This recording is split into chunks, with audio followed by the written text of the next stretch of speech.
Olá, olá, pessoal, sejam todos muito bem-vindos nessa 31ª Jornada Regional do Instituto Jungiano do Rio Grande do Sul.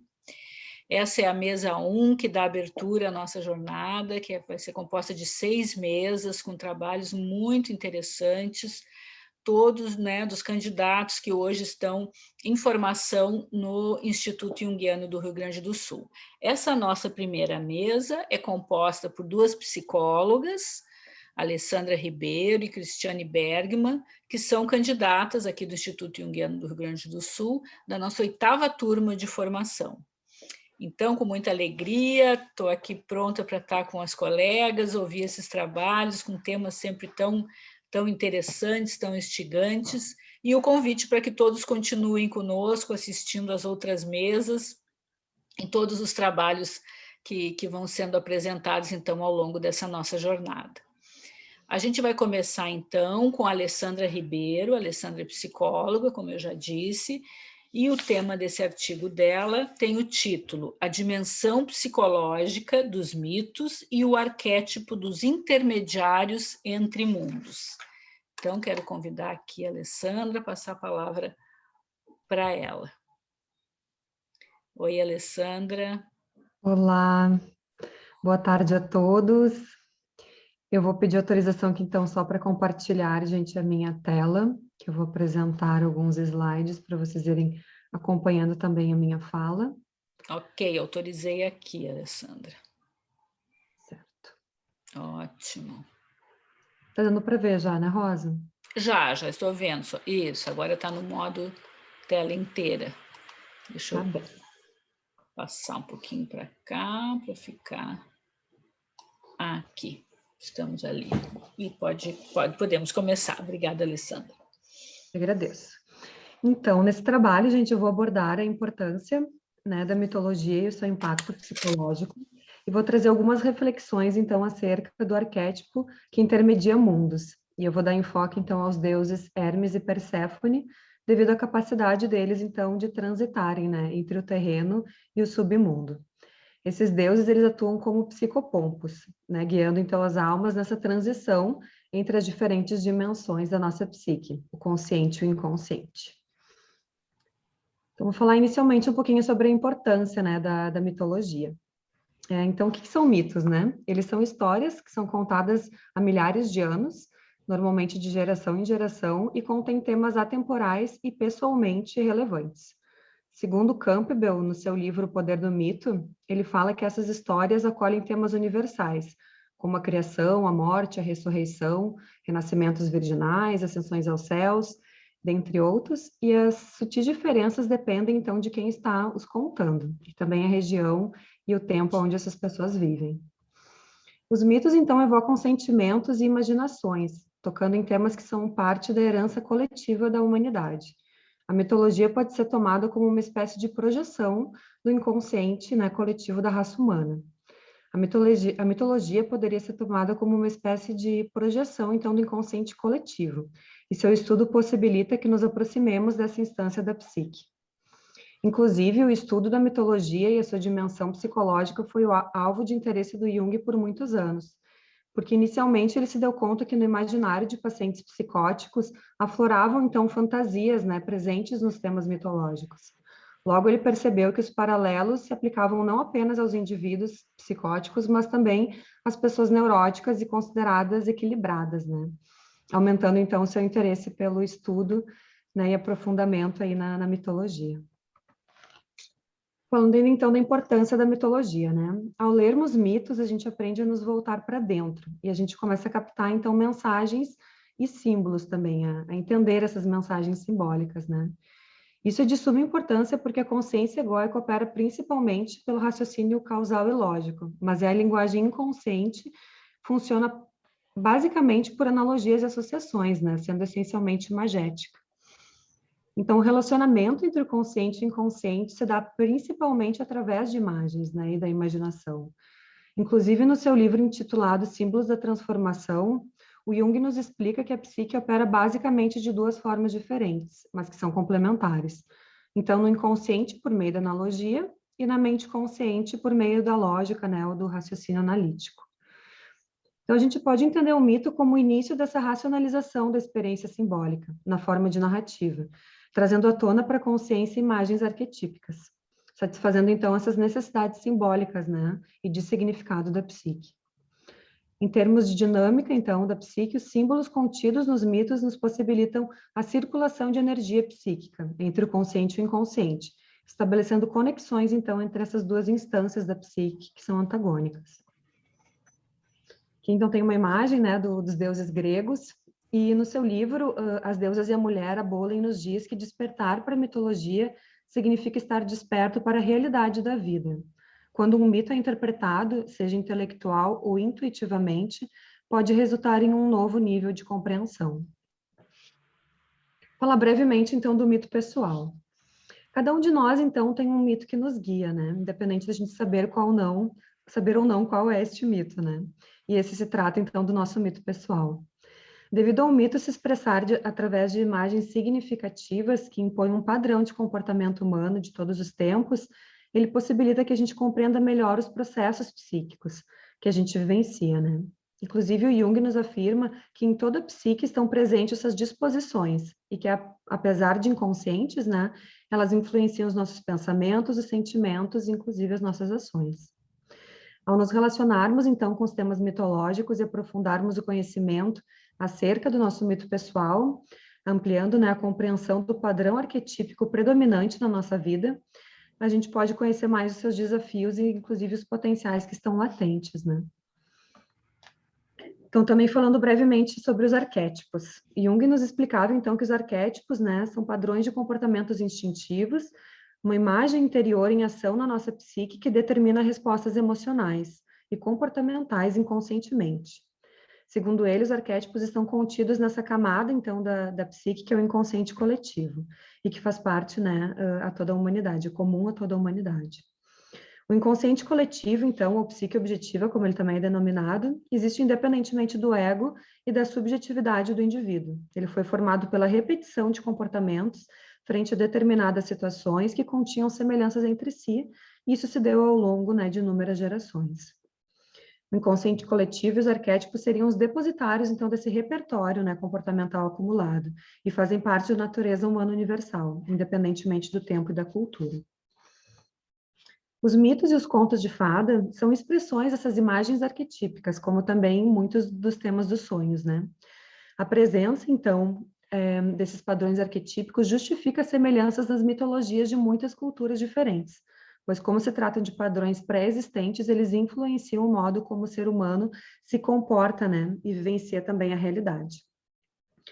Os arquétipos, inclusive, né, de forma metafórica, podem ser comparados à condição genética de uma semente, né, um potencial que está ali latente e disponível, mas que a manifestação dependerá do solo e das condições climáticas, bem como da presença ou ausência de certos nutrientes e do cuidado ou negligência por parte do jardineiro, além da solidez da própria semente, né, da variedade da semente.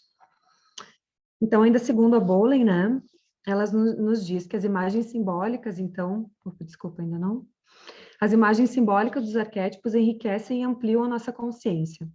Elas têm diferentes aspectos do si mesmo, e o seu conhecimento permite à mulher compreender e desvendar seus próprios sentimentos e recuperar o seu eu. Atender, então, ao chamado de cada deusa e dos diferentes relacionamentos que ecoam em nós, descobrir-lhes o sentido e significado em nosso cotidiano é o caminho para resgatar a nossa alma, nos diz a autora. Falando, então, de forma geral, né, um pouquinho sobre os deuses. Assim como as imagens, então, arquetípicas, né, a grandeza dos deuses mitológicos está na eternidade da sua essência e na sua permanência na mente humana. Os deuses gregos são modelos ou representações daquilo com que os seres humanos se assemelham, representando padrões arquetípicos que podem modelar o curso das nossas vidas. Quando questionado sobre o que é um deus, o Campbell disse, né, é a personificação de um poder motivador ou de um sistema de valores que funciona para a vida humana e para o universo, os poderes do seu próprio corpo e da natureza. Os deuses, então, eles se diferem, né, uns dos outros e têm igualmente traços positivos e potencialmente negativos. Todos temos, enquanto potencial, a capacidade de evocar essas características dos deuses, uma vez que se faz um esforço consciente para sentir ou desenvolver determinadas características em nós. Bolen ainda afirma que os deuses são como forças poderosas e invisíveis que modelam o comportamento e influenciam as emoções dos indivíduos. A gente fica, segundo o autor, então, entre dois campos de influência. Um internamente, que são os arquétipos divinos, né, e exteriormente por estereótipos culturais. Uma vez que nos tornamos conscientes das forças que nos influenciam, a gente obtém o poder, então, que o conhecimento nos proporciona. Agora, então, vou falar um pouquinho dessa deusa, né, da Perséfone, que é uma dessas, então, intermediárias entre os mundos que eu comentava antes. Ela foi adorada, então, de dois modos. Inicialmente como a jovem Coré, que representa essa garota jovem, que não sabe exatamente quem é, e que está inconsciente dos seus desejos e força, né? E como Perséfone, então, que é a rainha do inferno. Como rainha do inferno, é uma deusa experiente que reina sobre os mortos e guia os vivos que transitam, ou melhor, que visitam as trevas e pede para si o que deseja. Nesse artigo, né, então, eu vou enfocar mais no lado da Perséfone, né, dessa deusa como rainha e guia do inferno, porque o intuito aqui é abordar essa habilidade, né, de se movimentar entre o mundo real, né, o mundo da consciência, e o mundo inconsciente, que seria essa realidade arquetípica da psique. Perséfone, então, é o arquétipo responsável pelo sentido de familiaridade que sentimos quando nos deparamos com a linguagem simbólica, ritualística e de visões ou experiência mística. Segundo a Bolen, quando uma pessoa está influenciada, né, por essa imagem arquetípica e desce suas próprias profundezas, explorando esse profundo reino do mundo psíquico, sem temer voltar a reexaminar essa experiência vivida, se torna uma mediadora entre a realidade da consciência e do inconsciente. Quando a gente se identifica, então, né, com essa deusa, a gente também pode ser terapeutas guias, conduzindo os outros às suas próprias profundezas, guiando-os para encontrar o significado simbólico e a compreensão que eles encontraram lá. No entanto, para desenvolver sua habilidade psíquica, a pessoa influenciada pela Perséfone deve transcender a sua identificação com o lado Coré, que é a jovem mais ingênua, e descobrir o elemento Perséfone Hecate, que não teme o desconhecido e que fica à vontade no mundo das trevas. Segundo Bolen, sempre que a imagem arquetípica da deusa ressurge na psique, é possível tornar-se receptível a novas influências e então mudar, porque Perséfone é um simbolismo de juventude, vitalidade e potencial para o crescimento. Falando então também um pouquinho agora do deus Hermes, né? Esse então é um deus com múltiplas funções que transita entre o divino e o humano, a consciência e o inconsciente, sendo considerado um deus mensageiro capaz de guiar almas e adentrar o submundo. Ele se vincula com as esferas dos outros deuses e tem um intercâmbio psíquico com eles. Por isso é considerado o vinculador e o mensageiro dos deuses, sendo conhecido por sua habilidade em fazer conexões. Ele é considerado o companheiro dos deuses por gostar de se misturar entre eles. Hermes tem laços estreitos com esse mundo e está sempre, né, em mudança e evolução.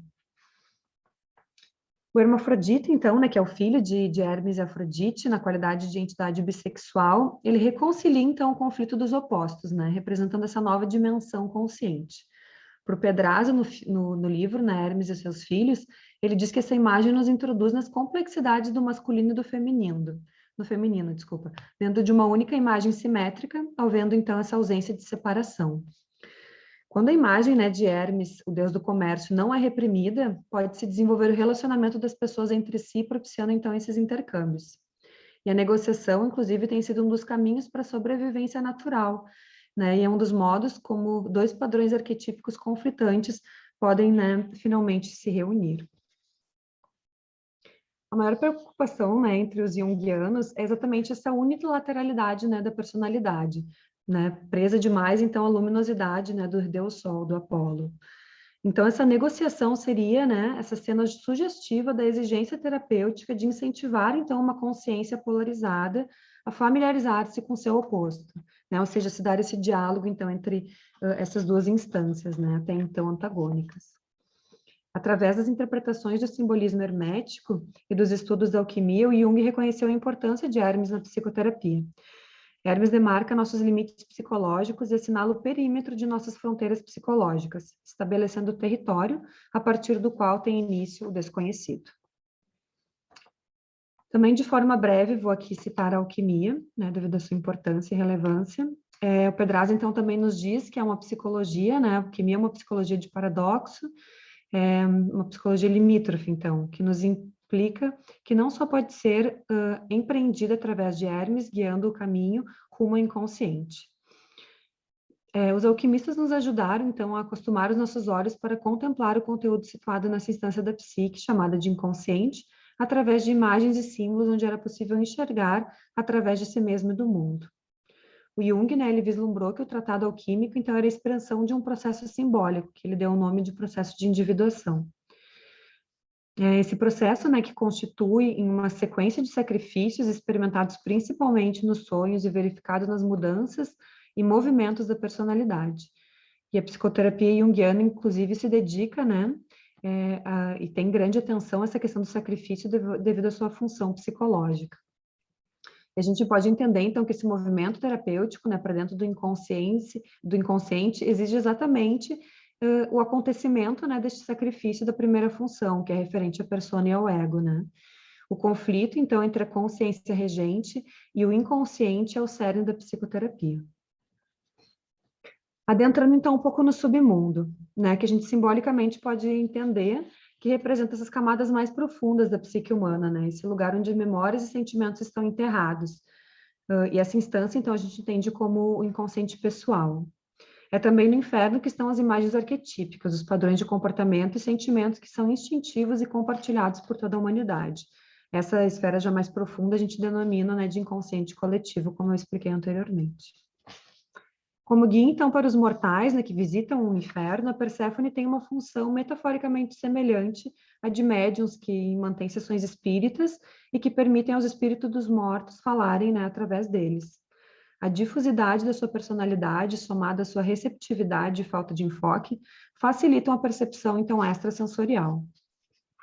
Já Hermes, né, que é o deus incumbido pelo Olimpo de ser o único mensageiro de Hades, né, que seria o deus do submundo, lidando diretamente com as profundezas e os mistérios dos reinos dos mortos, é uma tarefa importante e específica do ponto de vista psicológico. Então, ele tem uma ligação com o homem primitivo que nenhum outro deus tem. A sua tarefa é de guiar a alma pelo mundo dos mortos, e isso não pode ser minimizado nem omitido da psicologia, e menos ainda da psicoterapia. Então, gente, concluindo, aprofundar, né, o nosso estudo sobre os mitos e o seu simbolismo causa um impacto importante na psique, né, porque devido a essa riqueza contida, então, nas narrativas acerca de temas chaves, né, da trajetória humana, nos possibilita, então, adentrar nessas diferentes dimensões, né, da compreensão do humano e dos nossos processos psíquicos. E conforme mencionado, né, ao longo desse trabalho, esse conhecimento estimula, então, o movimento da libido, trazendo luz a conteúdos que até então estavam inconscientes. Assim como as parábolas, os mitos aproximam, então, a comunicação entre os deuses, possibilitando uma religação com a dimensão cósmica e sagrada.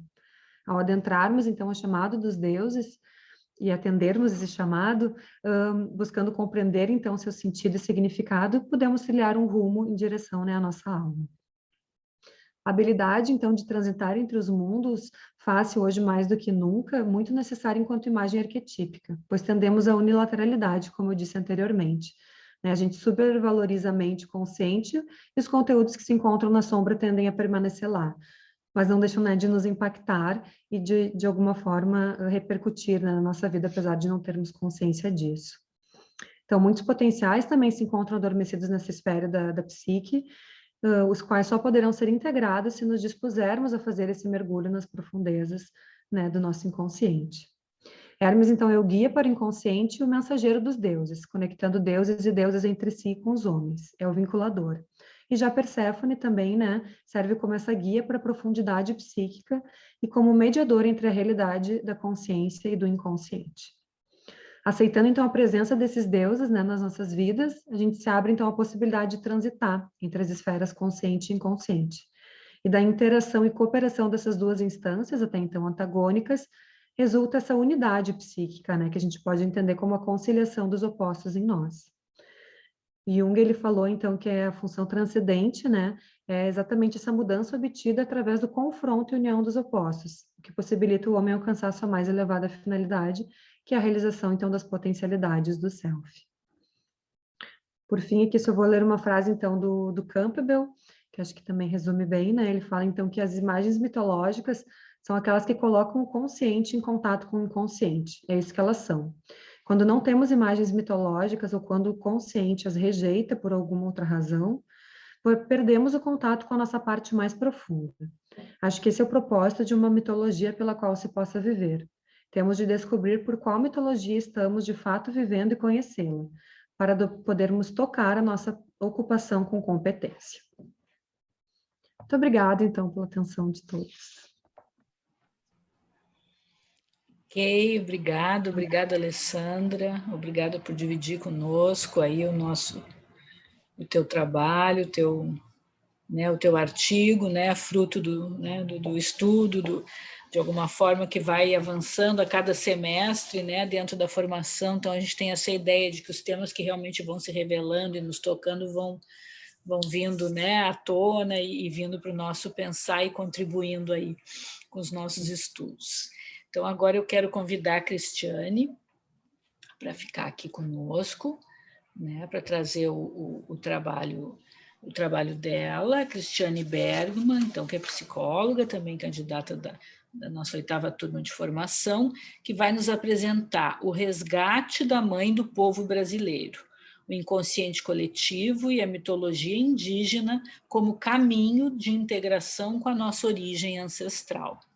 E após, então, a apresentação da Cristiane, a gente vai ter, então, um bate-papo aqui entre nós para comentar um pouco dessas apresentações, tá? Bem-vinda, Cristiane.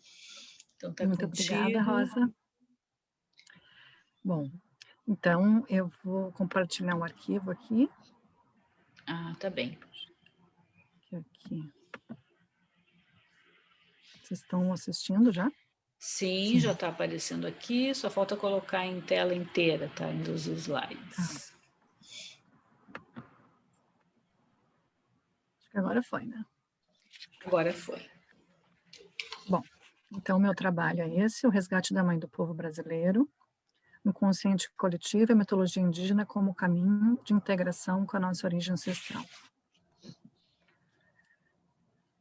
Antes de entrar na mitologia, eu pensei primeiramente em trazer os conceitos, para depois, lá no finalzinho de todos os conceitos, eu trazer a história essa que eu vou trabalhar aqui nesse artigo. Ok. A semente do universo. A semente do universo está contida em nós. Assim como nós estamos contidos no universo.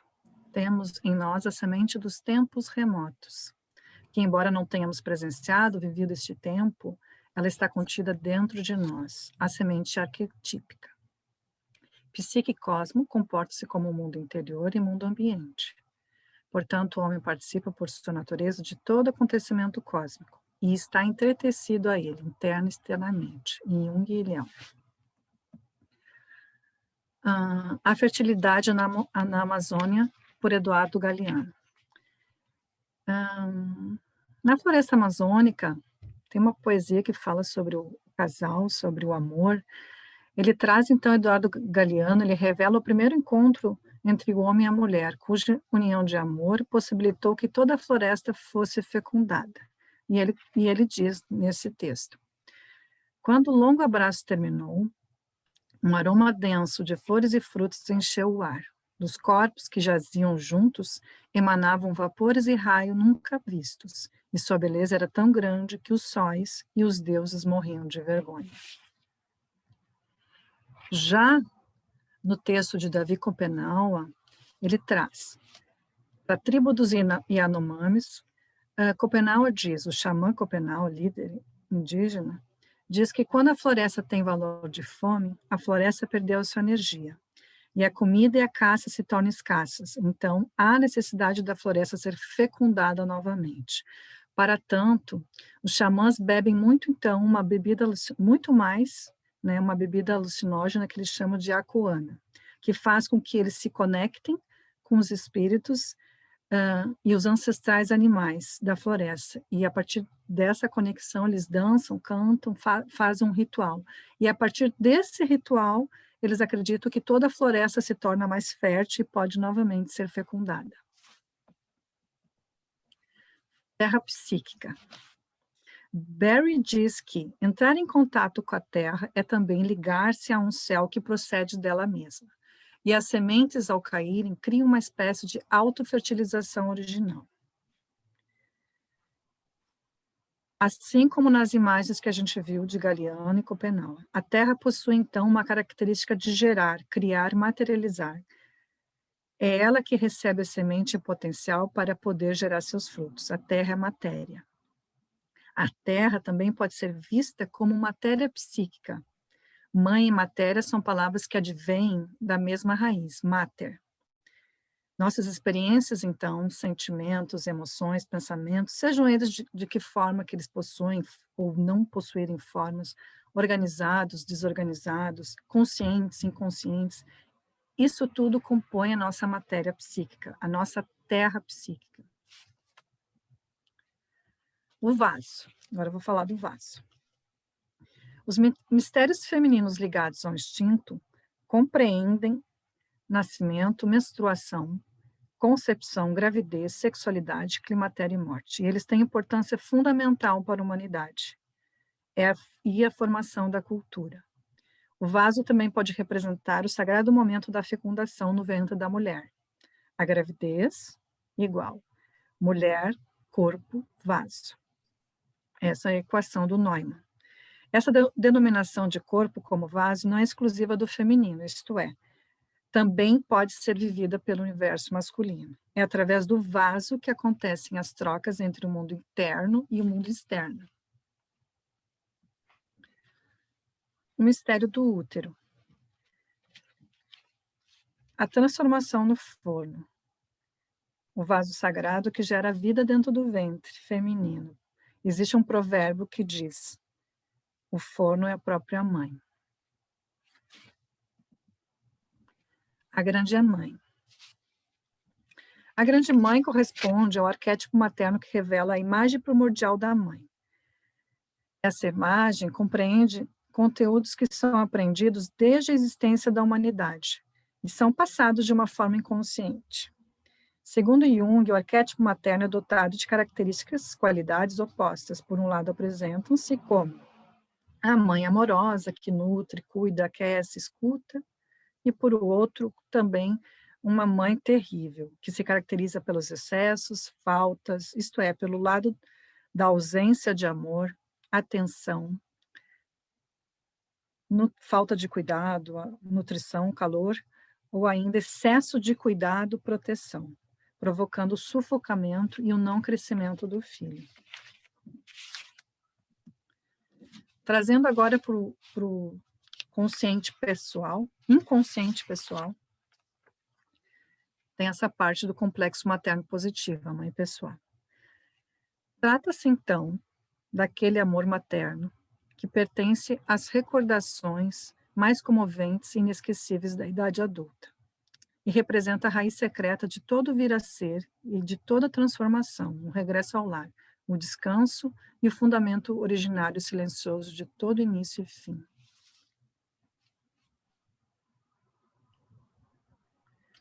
Indo agora para a criança divina, esse então o arquétipo da criança divina, ele representa então a totalidade do ser humano. Ela em si mesma representa o começo e o fim. Jung diz, ela é tudo o que é abandonado, exposto e ao mesmo tempo o divinamente poderoso.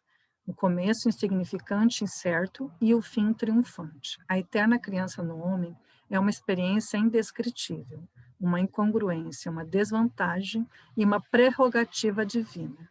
Um imponderável que constitui o valor ou desvalor último de uma personalidade.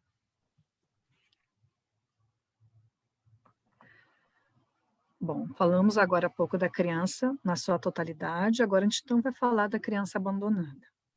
Sobre essa criança abandonada, rejeitada, sabe-se que ela possui um choro que não tem fim, incurável. É por esse motivo que a criança abandonada se torna permanentemente vulnerável e o seu futuro está sempre em construção. Hillman diz que a criança abandonada fica escondida na solidão dessas cavernas, desses lugares inacessíveis onde nos sentimos oprimidos, temerosos, incapazes de aprender, de amar, obrigados a reprimir ou aceitar. Agora, saindo um pouco dos conceitos de Jung, começando a falar um pouco da história do nosso país. Como é que se deu essa exploração do Brasil? Eu trouxe essa imagem, então, do Debré, né, que fala aí um pouco. Essa imagem é de 1834, 1839. Então, ele fala um pouco para a gente ter essa ideia desse diálogo, dessa relação, né, entre os indígenas e os portugueses, quando estavam começando começando não, né, mas era a ideia que Debré tinha na época, sobre a exploração do Brasil, em 1800.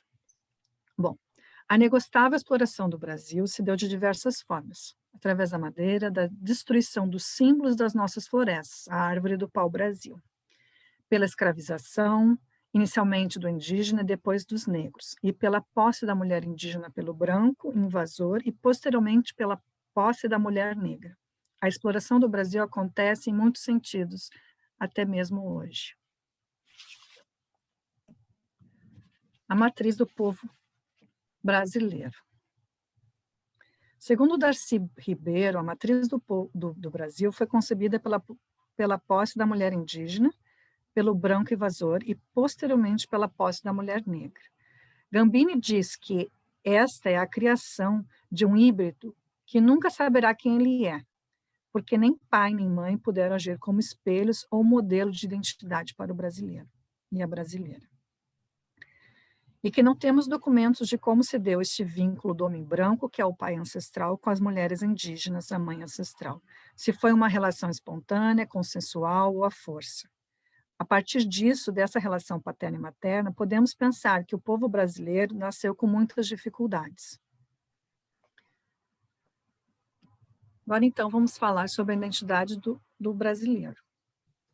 Darcy Ribeiro disse que a formação do povo brasileiro se deu a partir do encontro e da união de duas civilizações, a dos povos indígenas e a dos povos europeus. Contudo, apesar deste encontro, nenhuma parte aceitou a outra, pois ambas acabaram por negar uma à outra. Ainda sobre a identidade, o reconhecimento da mãe ancestral e a atitude do pai ancestral para com o filho, filha brasileira ou brasileira, Gambini diz: acho que a noção de próprio valor começa com o amor da mãe. Quando um ser não recebe um olhar materno amoroso que o faça sentir-se digno de ser amado e, portanto, portador de valor, talvez passe o resto da vida procurando. Nem uso a palavra carência, uso a expressão inconsciência do próprio valor, porque a pessoa pode até tê-lo, mas não tem consciência deste valor. Acho que os valores como compaixão, afabilidade, sentimento, paciência, maleabilidade e capacidade de perdoar vêm primeiro do feminino. A mãe cria o lugar e as condições de vida. O lugar dela é o lugar do filho. Sem ela, ele não sabe quem é, nem o que vale, nem qual é o seu lugar. O pai vem depois para criar as regras, explicar o funcionamento do mundo e abrir suas portas. Um menino brasileiro, filho de pai português e mãe tupinimbá, não tinha lugar na corte quinhentista. Era um pária, um fruto do acaso. Também não pertencia ao mundo da mãe. Ele não tem saída. Vai ficar no vazio, à espera de que algo seja construído. E a pergunta, então, é: quem somos nós hoje? A mãe não vive sem o filho. E o filho não vive sem a sua mãe. Como é ser um filho sem mãe nem pai? Como é a identidade desse indivíduo? Bom, eu vou contar, então, bem resumidamente, como é que é essa lenda indígena da Mani, né? Que também ela é vista como como que começou a mandioca, tá? Tem duas versões. No meu artigo eu trouxe a versão dos tupis, dos indígenas tupis, né? E também dos tembés. Só que aqui, né, para encurtar a apresentação, eu vou trazer só dos tupis. Então, o mito contado da Mani pelos tupis, Mani é fruto de uma relação. Mani é uma menina, né, brasileira, e é fruto de uma relação entre uma mulher indígena e um homem branco europeu. Mani, desde o início da sua vida, ela é amada e cuidada pela sua mãe e por toda a tribo indígena. Então, ela recebe muito amor e proteção de todos.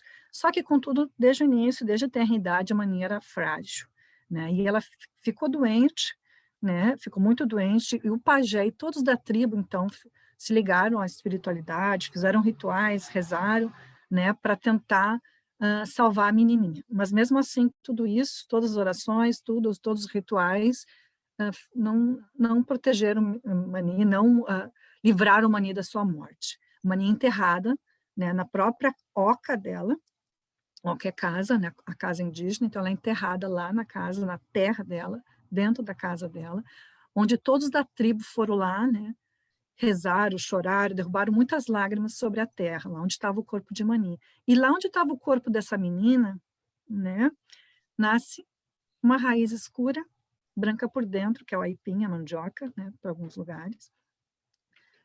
E que essa mandioca, então, se tornou um dos principais alimentos para a tribo, para a cultura dos povos indígenas e a cultura do Brasil.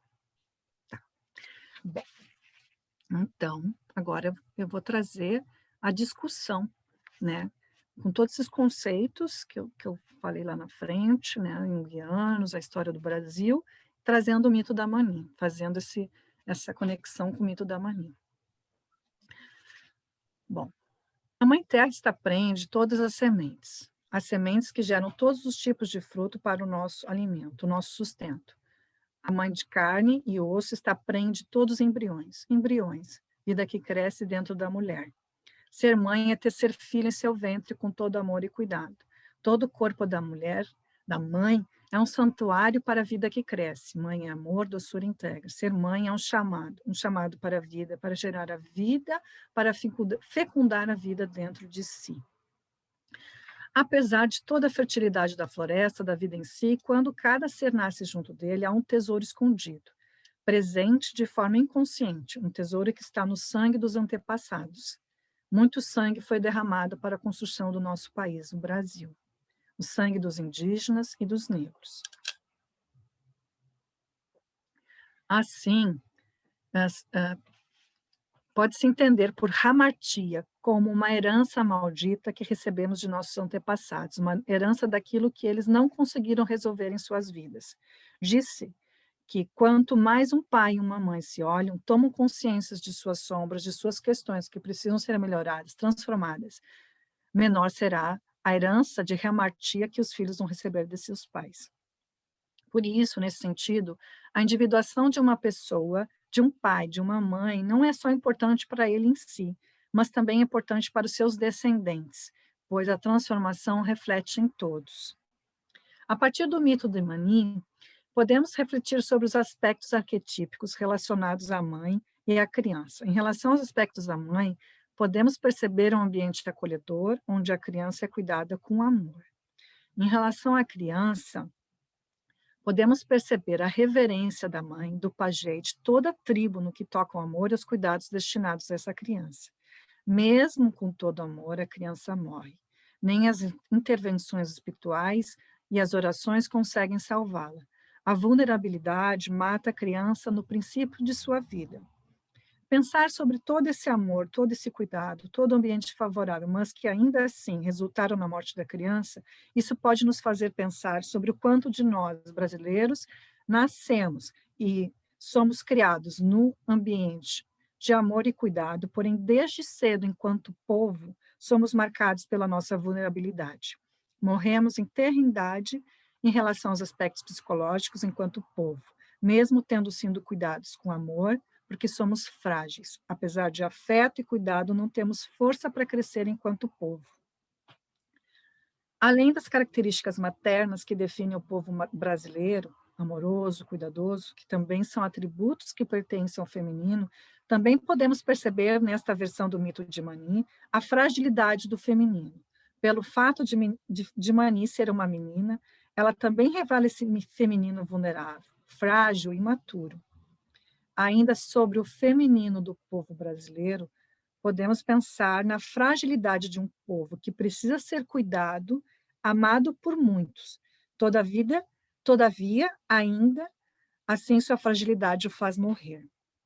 O nosso vaso é frágil, é rachado. A sensibilidade de nossa psique se esvai pelo buraco do vaso. Não consegue se sentir contida, apesar de todo o cuidado do outro. O que faltou para Mani se sentir cuidada e fortalecida em sua saúde psíquica e física. De alguma forma, podemos pensar que parte dessa vulnerabilidade pode estar atrelada à falta do pai, Quando não nos sentimos considerados e valorizados pelo outro, muitas vezes uma parte de nós pode morrer junto a essa necessidade de sermos amados, cuidados, contidos no vaso. Ou seja, a afirmação de si mesmo pode estar atrelada à consideração do outro. No princípio do povo brasileiro, o pai do Brasil era o português. Na história de Mani, por sua vez, o único olhar do qual ela não recebeu atenção, consideração, foi o olhar do seu pai europeu. Já na vida do povo brasileiro, além da necessidade de se autoafirmar internacionalmente enquanto povo, a maior parte dos brasileiros valoriza apenas o que é de fora, ou valoriza o que está no outro. Não valoriza o que é nosso. Não valoriza o que possui dentro de si. Ao se levar em consideração, então, a questão da espiritualidade, o pajé e a tribo se unem através de orações na tentativa de curar a criança doente. Mas, mesmo assim, a fé e a volta para Deus não livram a menina da morte. Contudo, por outro lado, podemos pensar, o fim e a morte da criança traz consigo uma nova vida que é alimento para todos, da tribo, a mandioca.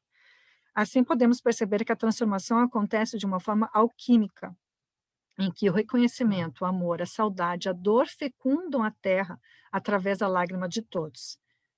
A saudade faz o alimento nascer. A morte de Mani se transforma, então, em alimento, à consagração de misturas. Por isso, devemos refletir sobre a vida nova. Que vida nova é essa que alimenta a todos? Que vida nova é essa que se faz presente com toda a força de uma raiz que é semeada no meio da casa, da oca, do vaso, a partir da saudade e das lágrimas de todos que choraram a morte da menina Mani. A criança morreu, mas essa morte não representa um fim. É sim um renascimento, uma transformação, uma nova vida. A nova vida que cresce no meio da casa, no meio da oca, no vaso. Que cresce no meio do coração de todos. Uma vida que começa na raiz. É o amor, é a dor que traz a vida nova. A morte da criança revela o alimento através da raiz.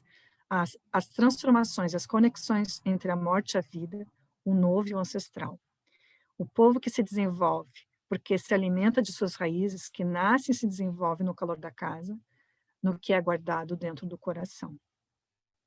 Ainda é possível pensar na morte da criança como uma necessidade para que a raiz possa surgir, se desenvolver e alimentar a todos. A raiz nasce no centro da casa, nasce com o calor, com o amor, ocupa um lugar no coração. Dessa forma, também podemos refletir sobre quais os aspectos infantis que nos caracterizam e precisam morrer em nós, enquanto povo brasileiro, para que as raízes dos nossos ancestrais sejam valorizadas e reverenciadas. Como o brasileiro poderá encontrar o seu lugar sem valorizar sua matriz? As nossas raízes não são apenas brancas, também são escuras. Nossas raízes não são apenas europeias. Nossas raízes também são indígenas e africanas. E o que precisa morrer no povo brasileiro para que ele possa perceber o valor das suas raízes indígenas e africanas? Outro sim, sobre tal ótica, precisamos destacar e valorizar o nosso sangue indígena e africano. Não é desvalorizar a nossa parte europeia. Pelo contrário, é reconhecer todas as misturas que compõem e consagram a beleza e a realeza de nossa natureza, de nosso sangue, com os nossos traços e a nossa cultura. Todas essas misturas estão contidas no nosso vaso enquanto povo brasileiro. Podemos nos tornar inteiros quando conseguirmos valorizar essas raízes ancestrais. Valorizar, não excluir. O vaso será restaurado através do resgate das nossas raízes, e assim poderemos ser um no todo e todo no um. Para terminar, então, para dizer eu amo você, os índios da tribo Yanomami, da Amazônia, dizem Iapiri Iraquena, que significa eu fui contaminado pelo seu ser. Uma parte de você entrou em mim, vive em mim e cresce em mim. Precisamos nos deixar ser afetados pelo outro. Precisamos aprender a sentir o outro e sentir o que se passa com o outro. É nessa postura de entrega, empatia, compaixão, que a transformação da vida acontece através do vínculo afetuoso, amoroso, cuidadoso, numa relação em que ambos se preocupam um com o outro. Ambos se colocam um no lugar do outro, e isso precisa ser ampliado não apenas com os nossos, mas precisamos ser afetados por aqueles que também são diferentes de nós. Todos merecem respeito, valor, cuidado e amor. Não há como construir um povo que cresça sobre o sangue derramado de muitos. Isso já aconteceu e ainda está acontecendo no nosso país. Até quando vamos continuar indiferentes à dor, à necessidade alheia, à destruição das aldeias indígenas em nome do capitalismo, ao racismo, aos que passam fome, aos que não têm teto para morar? Precisamos ser afetados pela dor do outro. Só assim poderemos crescer enquanto povo. Obrigada. Obrigada, Cristiane. Vou aguardar que tu retire aqui para nós. Ah, que bom, assim a gente já fica nós três aqui para conversar. Obrigado pela tua apresentação, também muito importante, muito instigante, imagens maravilhosas do Sebastião Salgado, né, que são sempre tão fortes, né, a cada tela, assim, a gente fica realmente já mobilizado para pensar uma série de coisas. Achei bem interessante, no fim, como a mesa acabou se dando, né, a questão da Alessandra, de alguma forma, apresentando a mitologia, né, e toda essa noção arquetípica e que, de alguma maneira, a Cristiane também falou, né, principalmente no início do trabalho dela, quando estava trazendo os conceitos que, de alguma forma, estavam embasando esse escrito dela, mas que acabou vindo nesse movimento, né, de uma mitologia universal, né, e o que isso fala do humano, dos nossos processos, dos nossos desafios, das instâncias que precisam ser mobilizadas, né, para que esse amadurecimento psíquico, para que essa matéria psíquica, né, seja ela individual ou coletiva, ganhe terra, ganhe consistência, ganhe presença. Então, achei isso bem interessante. Achei que tem uma questão da individuação muito colocada nos dois trabalhos, né?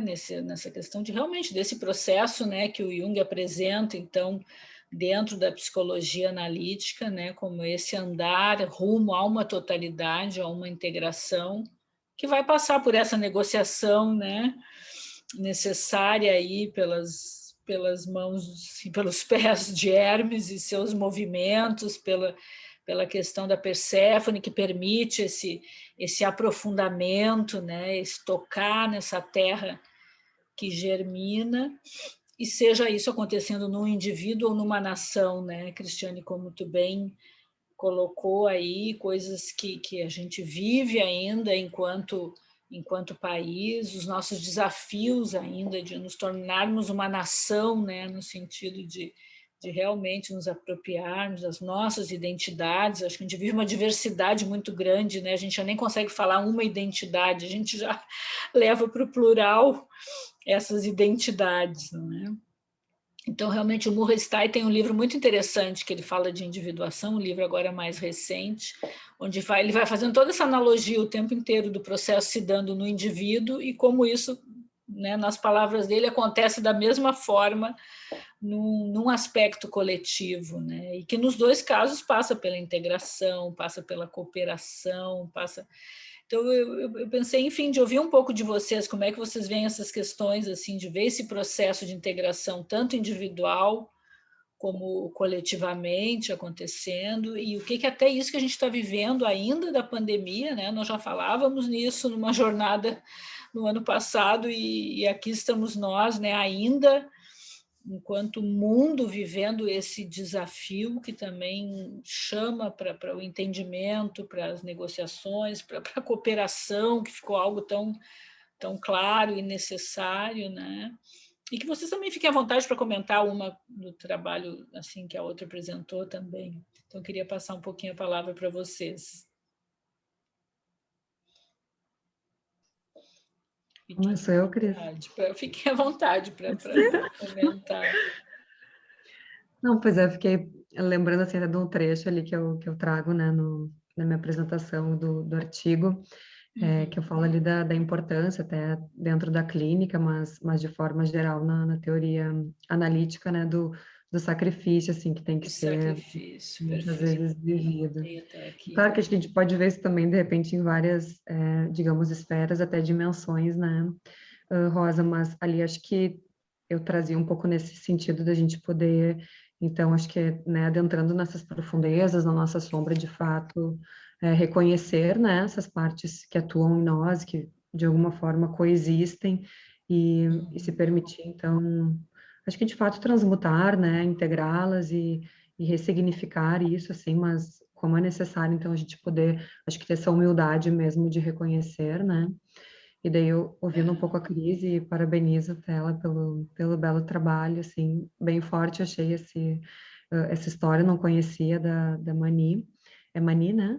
E Mani. Mas também, assim, acho que Fechou o teu microfone, Alessandra. Aí, deu. Perdeu, desculpa, Agora acho que eu voltou. perdi sem querer. Às vezes a gente move ali e fecha. Não, mas então que eu comentava, assim, que Mani. também ali acho que tem essa outra possibilidade de olhar para algo que traz muita dor, né, assim, porque a perda de uma criança, depois todo esse, né, esse investimento, digamos, energético ali de todos em prol de conseguir, assim, Da vida resgatar dela. a saúde dela, mas também acho que tentando ver simbolicamente, assim, o quanto, por vezes, é também através, né, da dor, do sofrimento, desse sacrificar-se, que muitas coisas se desenvolvem, se enraizam mesmo, assim, né, na gente até enquanto processo de amadurecimento, porque eu entendi um pouco assim também, acho que um pouco essa história, né, ou seja, vem frutos também, né, de muito da experiência dessa dor e enfim, então acho que eu entendo, pelo menos no processo analítico, muito como essa, então, oportunidade, né, de mergulho, de fato, assim, em tudo que, como a Rosa também falava, atinge uma esfera que é pessoal, mas que nunca deixa também de ser coletiva, já que a gente vive em sociedade e, inevitavelmente, a gente vai impactar os outros também com o nosso processo, né? Mas do quanto acho que é de fato importante, assim, a gente também, acho que ver não só, digamos, a luz, mas poder adentrar nessa sombra e entender que as coisas, elas têm um porquê, né? Tem uma razão de ser e nem sempre, várias vezes não está no nosso controle. Por exemplo, nessa tribo não esteve, eles fizeram o possível, mas de alguma forma fazia parte do processo, então, que a gente também vivencie e tire, de alguma forma, os ensinamentos que isso traz, né?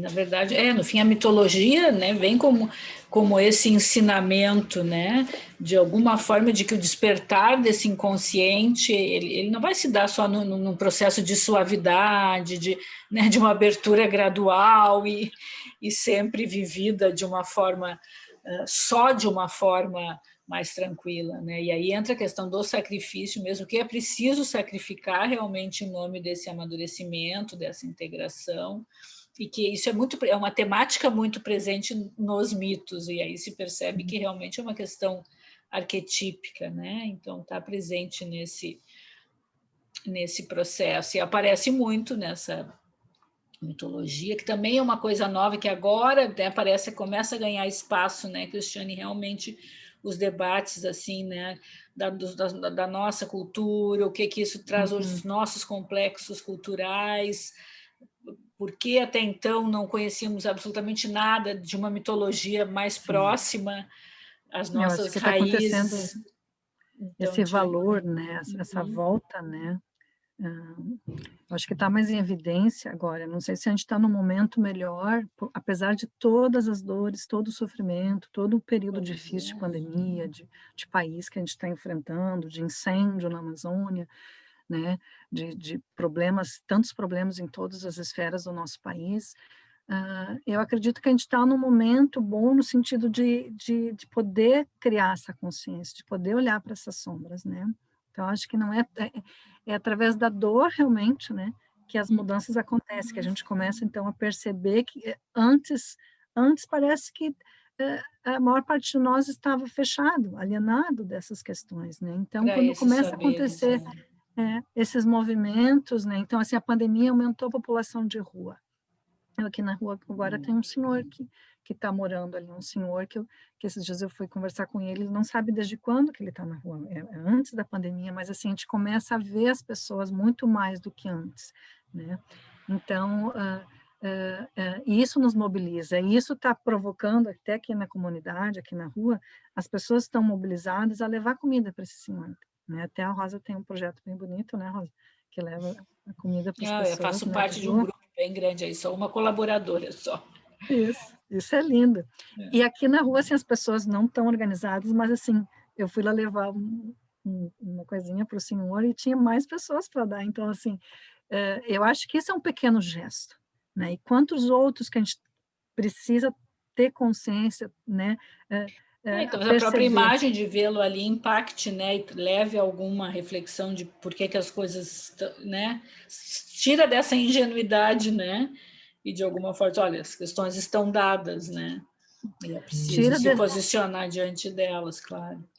Isso, e tira desse lugar que antes eles ficavam num lugar invisível, né, os próprios indígenas, sim, né, os negros, então assim, está acontecendo muita coisa para que a gente pense, né? Então acho que e não tem como, né? Não tem como a gente ficar indiferente a essas dores, né? Então quando eu coloco ali da gente precisar ser afetado, claro que a gente também tem que de alguma forma colocar um limite, né, nesta dor. A gente vai sentir essa dor, se trabalhar nessa dor e tentar transformar essa dor, né? Em algo para essa comunidade, em algo dentro da gente, porque Jung mesmo dizia, né, que o sofrimento, né, o que vai diferenciar um do outro na sua individuação é a forma como lida com o sofrimento, né? Então todos nós vamos passar por dores, né?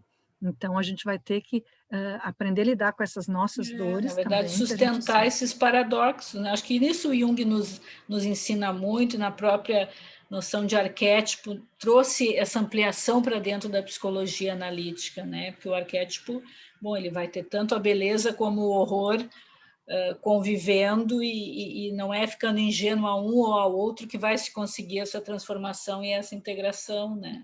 Então, nesse sentido, eu acho que o Jung sempre nos desafia e nos traz elementos e nos toca com essas imagens, né? E cada vez mais na própria obra dele, nos livro vermelho, os livros negros, que agora teve acesso mais recentemente, né? Podendo perceber a força, então, né? Desse mundo imaginal e a partir daí o nosso convite a nós mesmos e a pessoas com quem a gente trabalha, né? Nos nossos processos clínicos, a gente poder trabalhar em nome dessa cooperação, dessa ampliação, dessa integração e desse sustentar que a vida é feita de todas essas coisas, né? Meninas, eu agradeço, então, muito a apresentação de vocês, acho que abrimos bem esse momento, né, de estudo de trabalho com essa primeira mesa, e então, mais uma vez, agradeço a participação, a dedicação de vocês, e a gente, então, vai encerrando aqui e convidando as pessoas para assistirem, então, a partir da próxima mesa com outros colegas. Tá bem? Obrigada também. Um abraço para vocês, obrigada. Obrigada. Um abraço a todos. Obrigada.